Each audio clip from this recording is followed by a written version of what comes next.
यह कथा का इतना प्रभाव है। पूर्व काल में एक बार विश्वामित्र और वशिष्ठ जी जब दोनों अपने प्रेम में हो गए, मित्र हो गए, जब झगड़ा शांत हो गया दोनों का, विश्वामित्र जी के पास वशिष्ठ जी आते हैं, 10,000 वर्ष की तपस्या का फल देते हैं। जैसे आपके घर कोई आता है तो कुछ दक्षिणा देते हैं, वस्त्र देते हैं, ऐसे संतों में होता है। तो संतों के पास दक्षिणा कहाँ होगा? उनका दक्षिणा असली क्या है? वही जो है परम धन क्या है? तप है। इसलिए 10,000 वर्ष का दिया। वशिष्ठ जी के घर गए। वशिष्ठ जी ने कहा हमारे पास तो कुछ है नहीं, लेकिन रात्रि में मैंने 4 घड़ी सत्संग किया है। उस 4 घड़ी में से स्वप्न में जो किया है 2 घड़ी का फल आपको देते हैं। बोले या तो अन्याय है हमारे साथ, या हमारा मजाक है। स्वप्न में 4 घड़ी सत्संग सुना और इधर 10 साल 10,000 वर्ष कठिन तपस्या की।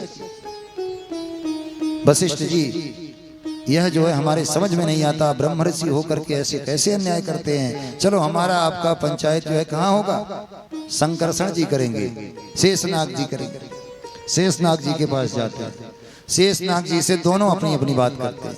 कहते हैं देखो भाई, जिसके ऊपर भार हो किसी भी चीज का, वह भला स्वतंत्र होकर के कोई निर्णय कैसे दे सकता है?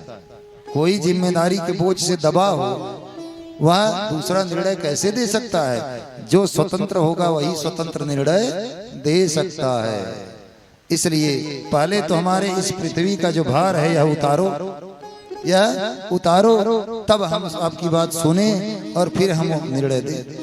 विश्वामित्र जी ने कहा अब हमारे पास 50,000 वर्षों का तपस्या का फल है, इसलिए हम जो है आधा लगाते हैं, उठ जाए पृथ्वी। नहीं उठी, पूरा लगा दिए, नहीं उठी। वशिष्ठ जी आए। वशिष्ठ जी ने कहा अब हमारे पास 2 घड़ी सत्संग का फल है, इसलिए यदि इस पुण्य के बराबर यह पृथ्वी हो तो उठ जाए। पृथ्वी उठ गई।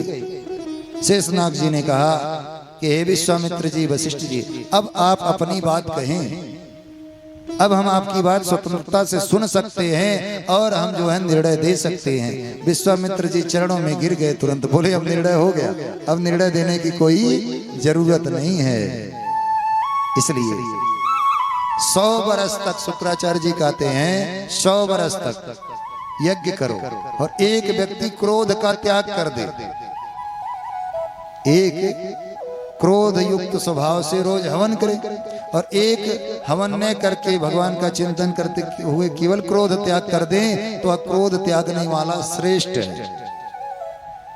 इसलिए सत्संग सबसे श्रेष्ठ